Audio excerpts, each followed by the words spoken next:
You know, if I mention the name Bill Cosby, or I mention the name Bruce Jenner, or John Gotti, or Brad Pitt, believe it or not, all these people have something in common. By the end of this conversation, you're going to know exactly what I'm talking about. Last week I was talking to my son, and he tells me, you know, Dad, everyone Shabbos texts. Come on. I said, I'm not understanding. I think they call it sexting now. I don't know what the term is. Never heard it. I said, explain this concept to me. This concept of texting on Shabbos. Do people walk around and flip on a TV? Well, no, it's different. It's different. It's just a quick text. Whatever. And I said, no, you don't understand what that means. Forget the halachic infraction of breaking Shabbos. I used the shinui, it has a grama. Forget all that nonsense. It's not true anyway. But what's so bad about texting on Shabbos? What's so bad when you're really hot at night and you just want to hit the thermostat down a little bit? I've been there. In fact, I was with a guy who said it's for Shabbos Kodesh. I can't have a Shabbos. I can't sleep. I can't have menucha. The Torah says. So we can justify anything. So the question is, what is so bad about it? What is so bad about it? And when you think about someone like Bruce Jenner, does everyone here know who Bruce Jenner is? Hands? Not anymore. I know, Caitlin. There you go. Exactly. Bruce Jenner was probably one of the greatest athletes that ever lived, and for whatever the reason, he decided to become a woman. And he has had a sex change, and the topics that went on in conversations were which bathroom should he use, or why can't people treat him correctly, there should be no discrimination, whatever you want to call it. And most people today, they don't really want to say anything negative about him. They don't want to say anything at all. Nothing makes sense, but no one can say anything. Bill Cosby. Bill Cosby, for those of you who don't know, was America's sweetheart. He had a great reputation, a #1 television show, one of the wealthiest performers in the world, and more than that, he unfortunately drugged and took advantage of women in a very bad way. Okay? Now, after the 25th or 30th time, you still had at least 30 to 50% of the people that would be asked, particularly in the African American community, or the celebrities, white or black, and they all said the same thing. I'm not sure about it. I don't know if he did that. Then the 30th, but Whoopi Goldberg comes back. I need more proof. 30 women that were raped, that's not enough. Doesn't make any sense. Go ahead, look at Brad and Angelina. Brad and Angelina, for those of you who don't know, they were very, very famous 10 or 15 years ago. I think they're still famous, Brad Pitt. They had an affair. Nobody cares. They are the #1 couple that was pictured on magazine covers for at least 10 years. Now, you know that Frank Sinatra in 1950, he had an affair with Ava Gardner. He was the #1 singer in the world. You know what happened to him? He was completely obliterated. His reputation was destroyed because he had an affair, an illicit relationship. You don't do these things. And today, what happens with Brad and Angelina?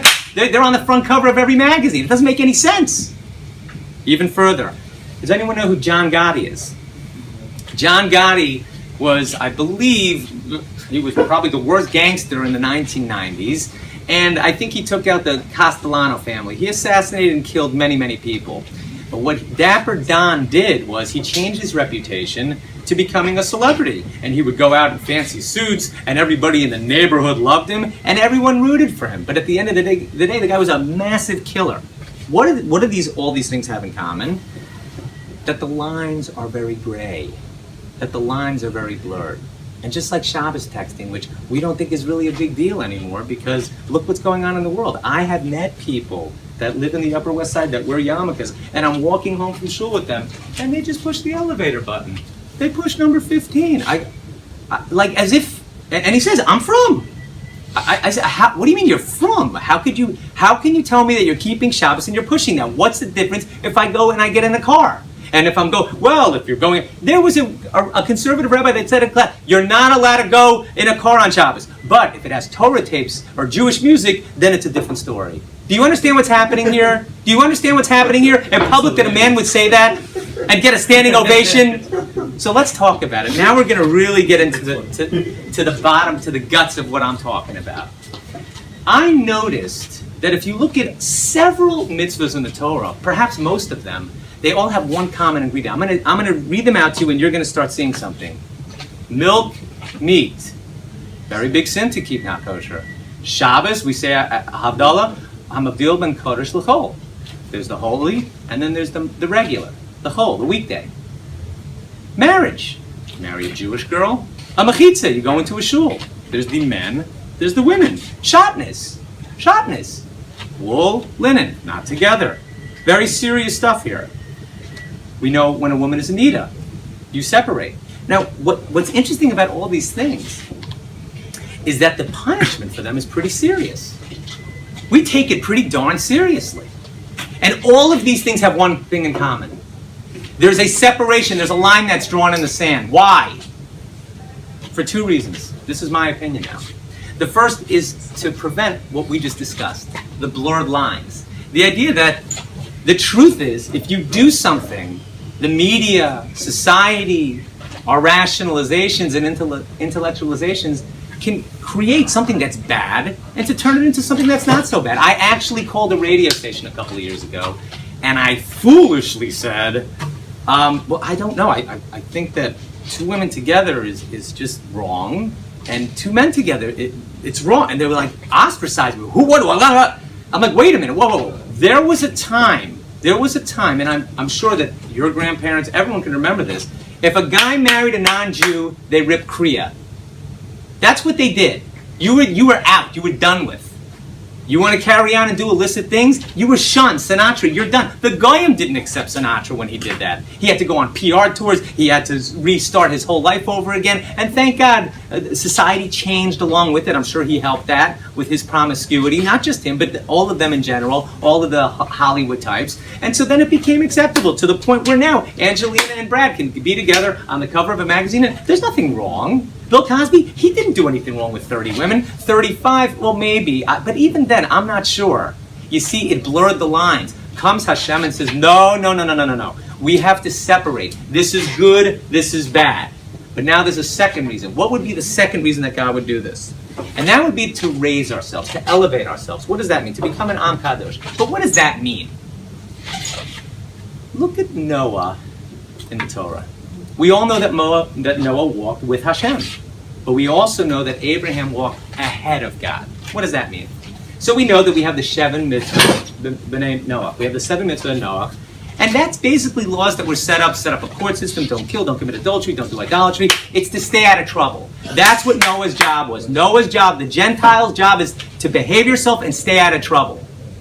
But God wanted more. God needed something more. So he went all over to all the nations and he said, hey, would you take the Torah? Would you take the Torah? Well, what is it? Well, it's got like these 613 commandments. I know you're doing 7 of them, but it's just a little bit more.